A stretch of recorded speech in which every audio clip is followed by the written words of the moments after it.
Natural selection एक ऐसा process जिनमें वो ऑर्गेनिज्म जिनमें ऐसे ट्रेड्स पाए जाते हैं जो उन्हें सराउंडिंग इन्वायरमेंट में सर्वाइव एंड रिप्रोड्यूस करने में हेल्प करते हैं। उन ट्रेड्स की संभावनाएं आने वाली जनरेशन में देखने को मिलती हैं। आखिरकार उसे हम नेचुरल सिलेक्शन कहते हैं।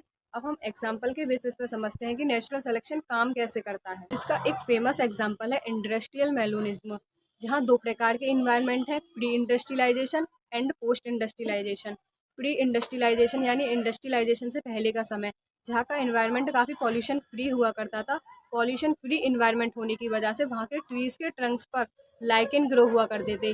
ग्रेस वाइटिस कलर के लाइकेन भर भर के ग्रो हुआ करते थे पॉल्यूशन फ्री इन्वायरमेंट होने की वजह से। एंड वहाँ मोथ की स्पीसीज पाई जाती थी।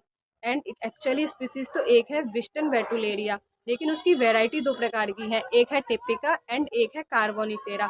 टिपिका जो है वो है ग्रेस कलर की एंड कार्बोनिफेरा जो कि ब्लैक कलर की वेराइटी है। प्री इंडस्ट्रियलाइजेशन एक ऐसा इन्वायरमेंट जो कि पॉल्यूशन फ्री है, जहाँ टिपिका वाली जो वेराइटी है वो ज़्यादा पाई जा रही है कंपैरिजन टू कार्बोनिफेरा।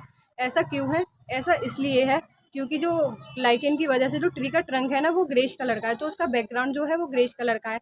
जब उस पर टिपिका वेराइटी बैठती है तो बैकग्राउंड भी ग्रे कलर का एंड टिपिका भी ग्रे कलर की, तो उस पर वो छिप जाती है एंड ब्लेंड हो जाती है, दिखाई नहीं देती है।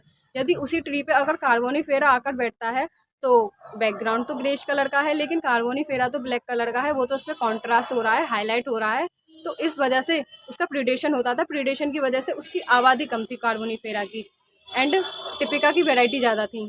प्रीडेटर जो टिपिका को भी खाता है एंड कार्बोनिफेरा को भी खाता है, लेकिन जो ब्लैक वाली है उसको ज़्यादा खाता है क्योंकि वो आसानी से ग्रेस ट्रंक के ऊपर हाईलाइट हो जाती है एंड इसलिए उसकी आबादी कम है एंड टिपिका की आबादी ज़्यादा है।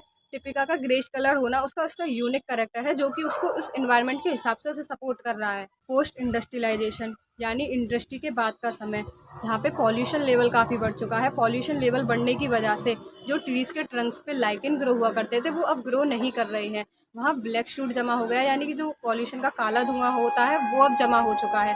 काला धुआं जमा होने की वजह से अब वहाँ पे जो कार्बोनिफेरा जो स्पीसीज़ है, कार्बोनिफेरा जो वेराइटी है, अब वो उस पर बैठती है तो वो छिप जाती है, वो ब्लेंड हो जाती है। लेकिन जब उस पर वो टिपिका बैठती है तो वो आसानी से हाईलाइट होती है क्योंकि ब्लैक कलर का बैकग्राउंड एंड ग्रेश कलर की टिपिका वो अब आसानी से हाईलाइट हो रही है, और ब्लैक कलर का बैकग्राउंड और कार्बोनिफेरा भी ब्लैक कलर का है, तो वो आसानी से मतलब ब्लेंड हो रहा है, वो दिखाई नहीं दे रहा है। तो अब ये जो पोस्ट इंडस्ट्रियलाइजेशन वाला इन्वायरमेंट है, अब वो उसको कार्बोनिफेरा को ज़्यादा सपोर्ट कर रहा है। तो बच्चों कार्बोनिफेरा ज़्यादा सर्वाइव करेगी, अब ज़्यादा सर्वाइव करेगी तो वो आगे जाके रिप्रोड्यूस भी करेगी। तो नेचुरल सिलेक्शन कुछ इस तरीके से काम करता है, यानी बदले हुए इन्वायरमेंट के अकॉर्डिंग जो स्पीसीज एग्जिट कर रही है और उस स्पीसीज में कुछ ऐसे वेरिएशन है जो उस इन्वायरमेंट के हिसाब से उसको सपोर्ट कर रहे हैं, तो नेचुरल सिलेक्शन का फ़ायदा उस स्पीसीज को ज़्यादा मिलता है। वैसे ही करेक्टर अब आने वाली जनरेशन में दिखाई देंगे।